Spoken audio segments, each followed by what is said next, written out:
বাসর রাতে ঢুকলাম, ঢুকেই দেখছি আমার বিবি সেজদায় পড়ে হাউমাউ করে কাঁদতে লাগলেন। আমি ভাবলাম নিশ্চয়ই কোনো অঘটন ঘটেছে। আমি মনে মনে ভয় হলো যে আমার বিবি বোধহয় বিয়েতে রাজি নেই, আমার শ্বশুর জোর করে বিয়ে দিয়েছে। আমি বিবিকে বললাম, বিবি দেখো, আমি তোমাকে টাচ করব না, আমি তোমাকে স্পর্শ করব না, ভয়ের কোনো কারণ নেই। তুমি কাঁদবে এটা আমি মেনে নিতে পারি না। শোনো, যদি তোমার আমাকে অপছন্দ হয়, বিয়েতে রাজি না হও, অসুবিধা নাই, আমি তোমাকে সুযোগ করে দিব, তোমাকে আমি স্পর্শ করব না। বিবি সেজদা থেকে উঠে চোখের পানি ফেলে বলছেন, স্বামী, আপনার প্রতি আসলে নারাজি হওয়ার কোনো কারণ নেই। আপনার দিনদারিত্বের প্রশংসা পুরো এলাকা জুড়ে আছে, আমার বাবাও অনেক প্রশংসা করেছেন। বলতে গেলে আমি আপনার যোগ্য নই। আরে বিবি কি বলো, তোমার রূপ, গুণ, অর্থ, সম্পদ সবই তো আল্লাহ দিয়েছেন, আলহামদুলিল্লাহ। তুমি কেন আমার অযোগ্য হবে? বরং আমি তোমার অযোগ্য না স্বামী, আপনি আমার যোগ্য, আমি আপনার যোগ্য নই। কেন বিবি এই কথা বলছো? স্বামী, আমি জানি এখন বললে আপনি আমাকে ঘর থেকে ধাক্কা দিয়ে বের করে দিবেন, পৃথিবীর কোনো স্বামী মেনে নিতে পারবে না। বিবি, স্বামী, আমি যদি পারতাম, কথাটা সবার কাছ থেকে গোপন রেখেছি, আপনার কাছ থেকে গোপন রাখতাম, কিন্তু স্বামী, আপনার কাছ থেকে গোপন রাখা সম্ভব নয়, এজন্যই বলতে বাধ্য হচ্ছি। বিবি বলো কি হয়েছে? আমি কসম করে বলছি, আমি তোমার সম্মান রক্ষা করব, তোমার পরিবারের সম্মান রক্ষা করব, কোনো সমস্যা থাকলে বলো, আমি আমানত রক্ষা করব। স্বামী, আমি আসলে এত খারাপ নই, যে কোনো ভাবে প্যাচে পড়ে আমি অবৈধ সম্পর্কে লিপ্ত হয়েছি এবং সেই সম্পর্কের মাধ্যমে আমার পেটে একটা অবৈধ সন্তান জন্ম নিয়েছে। স্বামী, বিশ্বাস করেন, আমি এতটা খারাপ নই, প্যাচে পড়ে গিয়েছি। আর এই যে পেটের সন্তান, তারও কোনো দোষ নেই। আমি পারি না আত্মহত্যা করতে, কারণ ইসলামে আত্মহত্যা হারাম। পারি না মা বাবাকে জানাতে, মা বাবা তো বেহুশ হয়ে হার্ট করবে। স্বামী, জানি আপনিও মেনে নিতে পারবেন না, কিন্তু কি যে করব তাও আমার জানা নাই। সে লোকটা বলছে, হুজুর, আমি যখন শুনলাম আমার বিবির পেটে আরেকজনের অবৈধ সন্তান, আসমানটা ভেঙে যেন আমার মাথায় পড়েছে। চিন্তা করলাম আমি কি করব। মুহূর্তের মধ্যে ভাবতে লাগলাম, নবী সাল্লাল্লাহু আলাইহি ওয়াসাল্লাম একটা হাদিস আমার মনে পড়েছে। আল্লাহর নবী বলেছেন, মান সাতারা মুসলিমান সাতারাহুল্লাহু ইয়াউমাল কিয়ামা, যে ব্যক্তি কোনো মুসলমানের দোষ গোপন করবে, স্বয়ং আল্লাহ কিয়ামতের মাঠে তার দোষ গোপন করবে। হয়তো ওর দোষ একদিকে, আমার দোষ আরো বহুদিকে আছে। কাজেই আমি যদি রাসূলের হাদিসের উপর আমল করি, তাহলে অবশ্যই আল্লাহর ভালোবাসা পাবো, আল্লাহর নবীর ভালোবাসা পাবো। বিবিকে চোখ মুছতে মুছতে, চোখের পানি মুছতে মুছতে বিবিকে বললাম, বিবি, টেনশনের কোনো কারণ নেই, একটা শর্তে আমি তোমাকে ক্ষমা করব। বিবি, ওয়াল্লাহ তাল্লাহ বিল্লাহ, আল্লাহর কসম করে বলছি, আমি তোমার সম্মান রক্ষা করব, তোমার বাবার সম্মান রক্ষা করব, তোমার সন্তানের সম্মান রক্ষা করব, একটা শর্তে। বিবি, যেই কোনো নেক আমলের মাধ্যমে যদি দোয়া করা হয়, সেই দোয়া আল্লাহ কবুল করেন। বিবি, এই বিষয়টা মেনে নেওয়া অনেক কঠিন, তারপরে আমি মেনে নিব। রাসূল সাল্লাল্লাহু আলাইহি ওয়াসাল্লামের হাদিস এবং আল্লাহ রাসূলের এই মুখের কথাকে বিশ্বাস করে, সম্মান করে আমি তোমার এই দোষ গোপন রাখবো। শর্ত হচ্ছে, বিবি, আমিও মনে নিয়ত করলাম, তুমিও বলো, যতদিন জীবিত থাকবে রাসূলের হাদিসের উপরে সম্মান করার কারণে, রাসূলের হাদিস মানার কারণে আল্লাহ যেন কিয়ামতের মাঠে আমাকে আল্লাহর নবীর সাথে উঠায় জান্নাতে, যেন আমি সেই নবীর পাশে থাকতে পারি। এই দোয়া তুমিও করবে আর আমিও নিয়ত করলাম। বিবি বলছে, স্বামী, এত বড় অপরাধ যদি আপনি গোপন রাখতে পারেন, ক্ষমা করতে পারেন, আমার বিশ্বাস অবশ্যই আপনি আল্লাহর নবীর সাথে কিয়ামতের মাঠে উঠবেন, জান্নাতে আল্লাহর নবীর সাথে থাকবেন। আল্লাহু আকবার। স্বামী, আমি তোমার দোষ গোপন করলাম, আমি তোমার সম্মান রক্ষা করব, তোমার পরিবারের সম্মান রক্ষা করব। আচ্ছা, ঠিক আছে, ঠিক আছে। বিবিকে বলল, বিবি, এখানে থাকা যাবে না, তোমাকে নিয়ে আলাদা এক জায়গায় চলে যাব, মানুষ যেন বুঝতে না পারে। সন্তান খুব তাড়াতাড়ি হলেই মানুষ বুঝতে পারবে। আল্লাহর কাছে ক্ষমা পাওয়া সহজ, কিন্তু মানুষের কাছে ক্ষমা পাওয়া সহজ নয়।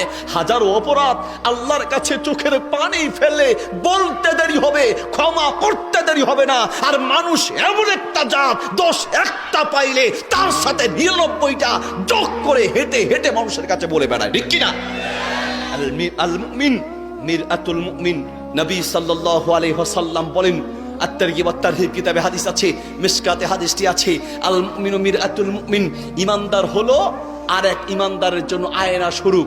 আয়না মানে কারো দোষ পেলে সেই দোষটা আপনি তাকে বলবেন। এদিকে আয়নার সামনে গেছেন, এই ভাই এদিকে, ঘুরাই দেন, আপনার একটু হাঁটানি করলে হবে না ভাই। এদিকে আয়নার সামনে আপনি গিয়েছেন, আয়নার সামনে যাওয়ার পরে চেহারায় কোথায় ময়লা আছে আয়না আপনাকে দেখিয়ে দেয়, নাকি আয়না হেঁটে হেঁটে চা দোকানে, টিভি দোকানে, মসজিদে, মাদ্রাসায়, রাস্তায়, পুকুর ঘাটে হেঁটে হেঁটে মানুষকে বলে অমুকের মুখে ময়লা দেখছি?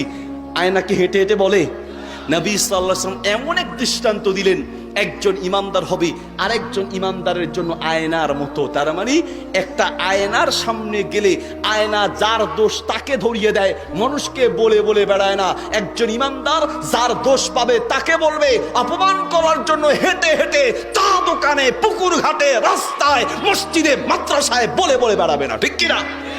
কিন্তু আমাদের অভ্যাস, মিশকাত শরীফের হাদিস 412 নম্বর পৃষ্ঠায় এসেছে, বুখারী শরীফে হাদিসটি আছে, বুখারী শরীফে আছে, আত-তারগিব ওয়াত-তারহিব কিতাবে আছে, সুনান তিরমিজিতে আছে, মুসনাদ আহমদে আছে। নবী সাল্লাল্লাহু আলাইহি ওয়াসাল্লাম বলেন, তাজিদুনা শাররান নাস ইয়াতি হাউলাই বিওয়াজহিন ওয়া ইয়াতি হাউলাই বিওয়াজহিন। এই দুনিয়ার সবচেয়ে নিকৃষ্ট, কুকুরের চেয়ে খারাপ, শুকুরের চেয়ে খারাপ, বিড়ালের চেয়ে খারাপ যারা মানুষের কাছে দোষ আর বদনাম বলে বলে বেড়ায়, ঠিক কিনা?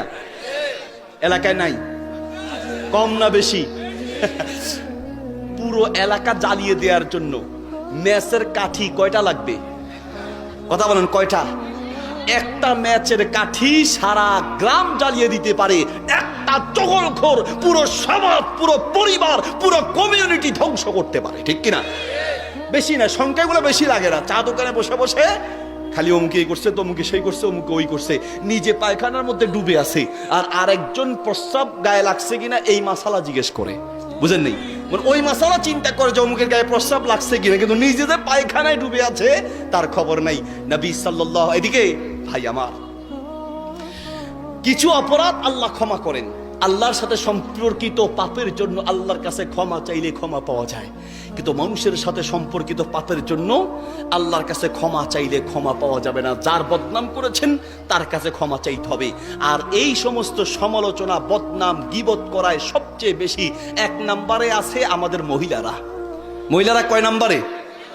কয় নম্বরে? এক নম্বরে। আরে বুবু, একটা ঠিক, কিছু মানুষ আছে নিজেরা গীবত করে না, খালি তেল দেয়। ঠিক, একদম ঠিক, ঠিক কইছো। এই ঠিক কইছো কইলে একটা পান খাওয়া যাবে, ঠিক বললেই একটা চা খাওয়া যাবে, একটা পরোটা খাওয়া যাবে, ঠিক কিনা? এইরকম কিছু মানুষের কারণে ঘরে ঘরে অশান্তি। স্বামীর পিছনে স্ত্রী লাগিয়ে দিয়েছে, বউয়ের পিছনে শাশুড়িকে, শাশুড়ির পিছনে বউকে, এক জালের পিছনে আরেক জালকে লাগিয়ে দিয়েছে। এই সমস্ত চগলখোরদের ব্যাপারে নবী সাল্লাল্লাহু আলাইহি ওয়াসাল্লাম বলেন, লা ইয়াদখুলুল জান্নাতা কাত্তাত ওয়া ফি রিওয়ায়াতিন নাম্মাম। এই সমস্ত চগলখোর কখনো জান্নাতে যেতে পারবে না। খবরদার, লোকটা বলছে আমি তার দোষ গোপন করব, আমি তোমার দোষ গোপন করবো, তবে বিবি এখানে থাকা যাবে না। এখানে যদি থাকো, মানুষ যদি বুঝতে পারে, আল্লাহর কাছে ক্ষমা পাবে বিবি, কিন্তু মানুষের কাছে ক্ষমা পাবে না। ও বিবি, চলো আমরা আলাদা হয়ে যাই, পরিবার সমাজের কাউকে দাওয়াত দিব না, বুঝতেও দিব না আমরা কোথায় আছি। চলে গেলেন পাশের এক জায়গায় গিয়ে গোপন একটা ঘর ভাড়া করলেন। বিবি কোথায় আছে, সন্তান কোথায় আছে, কাউকে কোনো জবাব নাই। নামাজ পড়েন, মসজিদে গিয়ে কাজে যান, আর গোপনে গোপনে বাসায় চলে আসলেন। যেই দিন সন্তান ভূমিষ্ঠ হলো, বিবিকে বলল, বিবি ভোর রাতে, গভীর রাতে বাচ্চা হয়েছে, ফজর আজানের আগে বাচ্চা হওয়ার পরে বিবিকে বলছি, বিবি বাচ্চার কোনো দোষ নাই, তোমাকেও আল্লাহ ক্ষমা করে দিবেন। বিবি বাচ্চার কি দোষ? সন্তানটা অবৈধ হয়েছে, সন্তানের কোনো দোষ আছে? সন্তানের কোনো দোষ নেই, এই সন্তানটাকে বাঁচিয়ে রাখবো।